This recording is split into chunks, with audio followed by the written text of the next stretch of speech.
Bharatiya Janata party का निम्न स्तरीय घटिया 2 कौड़ी का घिनौना काम जो 2 रुपल्ली के ट्रोल कभी पर्दे के पीछे से करते थे, अब वो भाजपा खुद कर रही है, उनके अधिकृत हैंडल कर रहे हैं। बददिमाग प्रवक्ता बेहूदी और वाहियात बातें कहते हैं टीवी चैनल पर, फेक न्यूज सरगना उसको फैलाते हैं, सांसद और मंत्री भोपू बन जाते हैं, अधिकृत चैनलों पर भाई बहन पर सवाल उठाया जाता है, मनगढ़ंत कहानियां रची जाती है। एक वीडियो शेयर किया गया कि राहुल जी और प्रियंका जी में मनमुटाव है।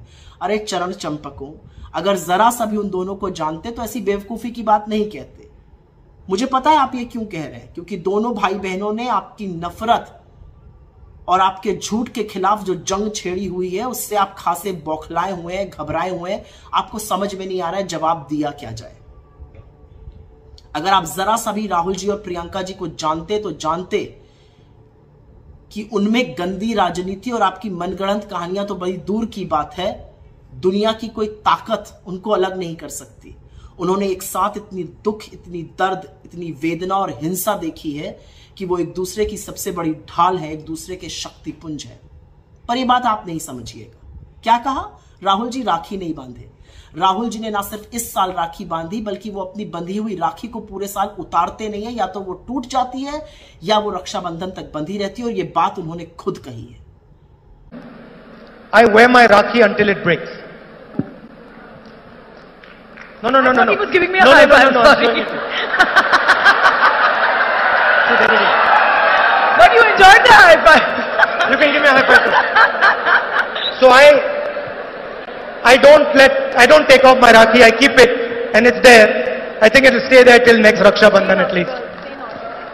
इस साल भी उन्होंने राखी बांधी और इसका उल्लेख किया कर्नाटक में गृह लक्ष्मी योजना के कार्यक्रम के दौरान, जब उन्होंने कहा मेरी बहन ने मुझे राखी बांधी और मुझे खुशी है कि कर्नाटक की महिलाओं का सशक्तिकरण हो रहा है।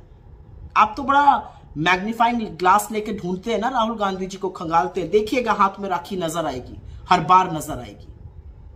लेकिन परिवार पर नहीं बोलना चाहिए था। परिवार पर बोलकर आपने जितने सारे नरकंकाल आपके खेमे में हैं, हमें मजबूर कर दिया कि हम उसके बारे में बात करें।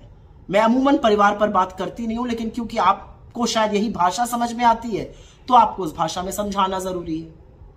अपनी वृद्ध मां को, अपने भाई को, अपनी नवविवाहिता पत्नी को छोड़कर जिम्मेदारियों से मुंह मोड़ लेने वाला कोई महान काम थोड़ी होता है।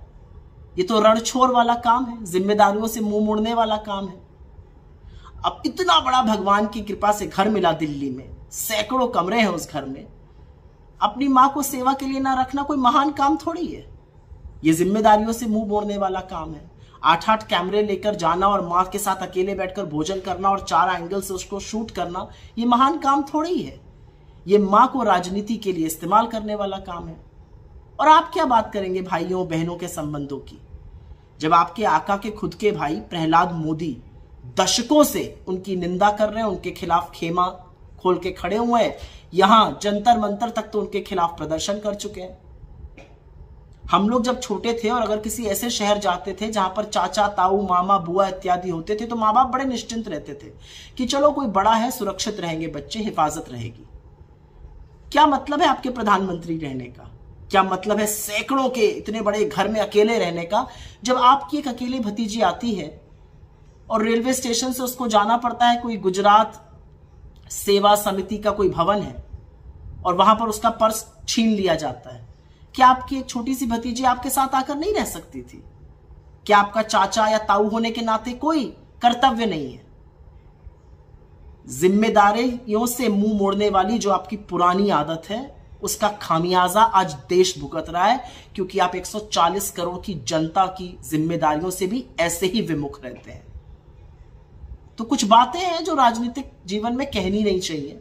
मैंने आज तक इन बातों का उल्लेख नहीं किया था, लेकिन अगर आप मेरे नेताओं पर मनगढ़ंत कहानियां रचिएगा और उनके खिलाफ इस तरह की बातें बोलिएगा तो मजबूरन आईना तो हमें भी दिखाना पड़ेगा।